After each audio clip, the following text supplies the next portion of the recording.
La tension est toujours à son comble au château de la Star Academy, et ce mardi 9 décembre n'a fait qu'accentuer l'impatience des élèves. Après 48 heures d'un véritable marathon d'évaluation, les académiciens pensaient enfin pouvoir souffler, mais c'était sans compter sur un dernier rebondissement. Ils vont devoir attendre encore 24 heures avant de connaître le nom de celui ou celle qui décrochera la fameuse 3e place pour la tournée Star Academy 2026. Et cette attente est tout simplement vécue comme une torture par les élèves. Depuis lundi, le rythme est infernal. Ambre et Sarah, déjà qualifiées pour le tour, ont observé leurs camarades s'affronter sur 3 épreuves consécutives, théâtre, danse, puis chant. Une mécanique redoutable pensée par les professeurs pour identifier l'élève le plus complet. Après l'évaluation de théâtre, Léo et Théo ont été éliminés du marathon. Une douche froide pour les deux camarades, qui n'ont pas réussi à rentrer dans leur personnage assez rapidement. Puis ce fut au tour de la danse d'envoyer 2 autres candidats directement sur le banc des nommés. Jeanne et Anouk, malgré leur bonne volonté, n'ont pas atteint le niveau attendu.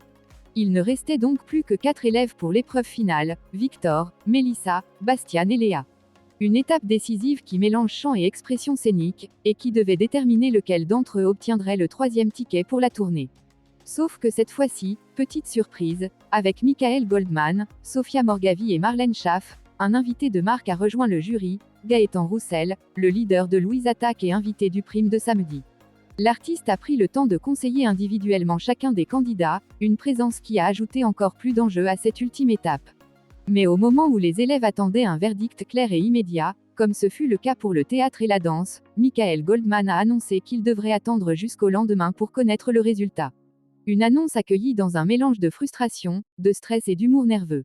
Sarah a lancé un « encore 24 heures de plus », qui résume bien l'état d'esprit général. De son côté, Théo, déjà nommé pour le prime, a réagi avec une pointe d'ironie en affirmant qu'il était certain que le jury connaissait déjà la réponse. Léa, elle, n'a pas caché sa déception. Pour elle, tout aurait pu se faire immédiatement. Ils auraient pu faire comme hier, emballer, c'est plié, c'est bon, confie-t-elle, visiblement sous tension. Elle ajoute même qu'elle ne pourra pas dormir tant qu'elle ne saura pas si elle a obtenu sa place pour la tournée. De son côté, Théo, toujours marqué par son élimination du théâtre, reconnaît qu'il lui a fallu du temps pour encaisser.